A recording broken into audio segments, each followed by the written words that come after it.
এখন পৰিৱেশ বা ছবি দিবলৈ যত্ন কৰিছে সেই সম্পৰ্কে তাৰমানে কেইদিনমানৰ আগলৈকে হিমন্ত বিশ্ব শৰ্মাই অসম বিধানসভাত কৈছিলে যে তেওঁলোকক মুছলমানৰ ভোট নালাগে কেইদিনমানৰ আগলৈকে পীযুষ হাজৰিকা জয়ন্ত মল্ল বৰুৱা তাৰপাছত তেওঁলোকৰ ৰাজ্যিক সভাপতি কি নাম ভৱেশ কলিতা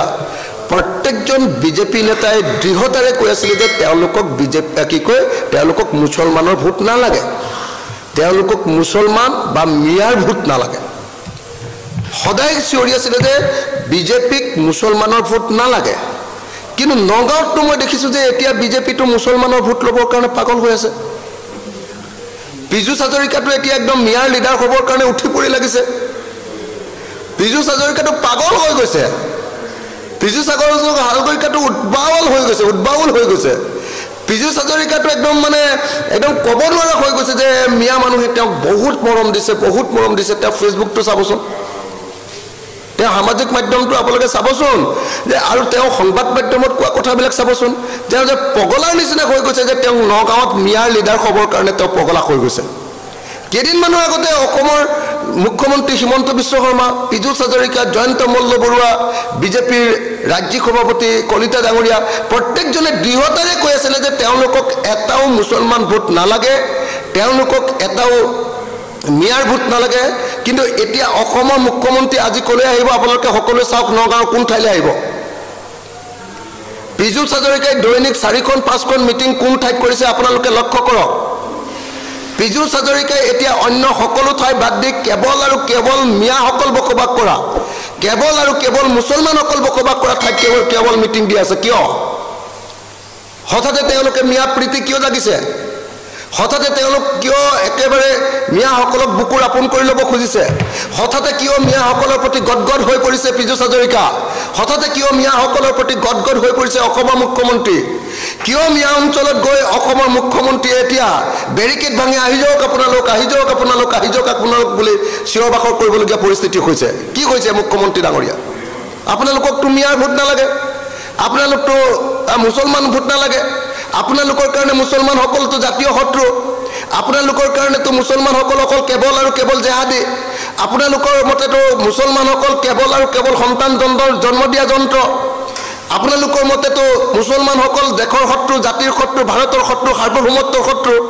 এতিয়া সাৰ্বভৌমত্বৰ শত্ৰুৱে মুছলমানসকলৰ ভোট লাগে যে আপোনালোকেতো এতিয়া হিন্দু এলেকাবিলাকত অসমীয়া ভাষিক অসমীয়া এলেকাবিলাকত এতিয়াতো আপোনালোকে কেম্পেইন কৰাই বন্ধ কৰি দিলে নগাঁৱতো কেৱল পীযুষ হাজৰিকা আৰু হিমন্ত বিশ্ব শৰ্মাই অকল মুছলমান এলেকাতে কেম্পেইন কৰি আছে কথাটো কি কিন্তু সভাসমূহলৈ সংখ্যালঘু লোক অহা বুলি যথেষ্ট দেখা পোৱা গৈছে মই সেইটোৱে কৈছোঁ যে যি সময়ত তেওঁলোকে কৈ আছিলে যে মুছলমানসকল অকল সন্তান জন্ম দিয়া যন্ত্ৰ তেওঁলোকে যি সময়ত কৈ আছিলে যে মুছলমানসকল অপৰাধী তেওঁলোকে যি সময়ত কৈ আছিলে যে মুছলমানসকলে আমাৰ দেশখন ধ্বংস কৰিছে যি সময়ত তেওঁলোকে কৈ আছিলে যে মুছলমানৰ ভোট কোনো পধ্যে নালাগে সেই সময়ত মুছলমান এলেকাত গৈ পীযুষ হাজৰিকা সেই সময়ত মুছলমান এলেকাত গৈ আপোনাৰ অসমৰ মুখ্যমন্ত্ৰীয়ে মিটিং দিয়া আৰু মিটিঙৰ কাৰণে পইচা খৰচ কৰি লাখ লাখ টকা খৰচ কৰি পীযুষ হাজৰিকাৰ মিটিঙলৈ মানুহ ভাড়া কৰি অনা হিমন্ত বিশ্ব শৰ্মাৰ মিটিঙলৈ মানুহ ভাড়া কৰি অনা এইটো কি ঘটনা ঘটিছে এতিয়াতো মুছলমানৰ ভোট লৈ তেওঁলোকে পুণ্য লাভ কৰিবলৈ যত্ন কৰিছে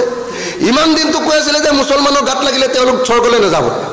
এতিয়াতো স্বৰ্গলৈ যাবৰ কাৰণে কেৱল আৰু কেৱল তেওঁলোকে এতিয়া মুছলমানৰ তুষ্টি কৰা আৰম্ভ কৰি দিছে পীযুষ হাজৰিকাইতো মুছলমানৰ ভৰিত ধৰিবলৈ বাকী আছে হিমন্ত বিশ্ব শৰ্মাইতো মই জনামতে আজি মুছলমানৰ ভৰিত ধৰিবহি আহি ইমান ভয় খাইছে কিয় ইমান দিন যে তেওঁলোকে কৈ আছিলে যে মুছলমানৰ ভোট নালাগে মুছলমানসকল দস্যু বুলি কৈ আছিলে মুছলমানসকলৰ তাতে গোটেইখিনি ডকাইত আৰু চোৰ আছে বুলি কৈ আছিলে এতিয়া সেই মুছলমানৰ ভোট ল'বৰ কাৰণে পীযুষ হাজৰিকা আৰু হিমন্ত বিশ্ব শৰ্মা ইমান উদ্বাউল কিয় এইটোৱে প্ৰশ্ন যে হিমন্ত বিশ্ব শৰ্মা যে এজন যে বিপজ্জনক মানুহ তেওঁ যে কথা আৰু কামৰ মাজত কোনো সংগতি নাই তেওঁ যে তেওঁৰ ব্যক্তিগত স্বাৰ্থ পূৰণ আৰু ক্ষমতাৰ প্ৰশ্নত যে তেওঁ পৃথিৱীৰ যিকোনো কাম কৰিব পাৰে তেওঁৰ যে কোনো নীতি আৰু আদৰ্শ নাই এই কথাটো অতি স্পষ্ট হৈ পৰিছে আৰু সেইকাৰণে মই আপোনালোকক জনাব খুজিছোঁ যে আজিৰ দিনটোত পীযুষ হাজৰিকা আৰু আজিৰ দিনটোত অসমৰ মুখ্যমন্ত্ৰী হিমন্ত বিশ্ব শৰ্মাই এতিয়াতো ভৰিত ধৰিবলৈ মুছলমানসকলৰ ভৰিত ধৰিবলৈ বাকী আছে ইমান দিন কৈ আছিলে মুছলমানৰ ভোট নালাগে এতিয়া কিয় ভোট লাগে মুছলমানে হঠাতে কি এটা সন্তান জন্ম দিয়া হৈ গ'ল নেকি অসমৰ মুখ্যমন্ত্ৰী ডাঙৰীয়া মুখ্যমন্ত্ৰী ডাঙৰীয়া আপুনিতো কৈছিলে যে মুছলমান হ'ল অকল মানে সন্তান জন্ম দিয়া ফেক্টৰী আৰু আপুনিতো কৈ আছিলে যে মুছলমানে যেতিয়ালৈকে সন্তান নকমাব তেতিয়ালৈকে মই মুছলমানৰ ওচৰত নাযাওঁ মুছলমানৰ ভোট মোক নালাগে এতিয়া কি মুছলমানে ভোটটো কি হেৰি কৰা হৈ গ'ল নেকি মানে এতিয়া কি এই ভোটৰ সময়ত মানে এটা সন্তান জন্ম দিয়া হৈ গ'ল নেকি অসমৰ মুছলমান মানুহ মিয়া মানুহে কি হঠাতে এটা সন্তান জন্ম দিয়া হৈ গ'ল নেকি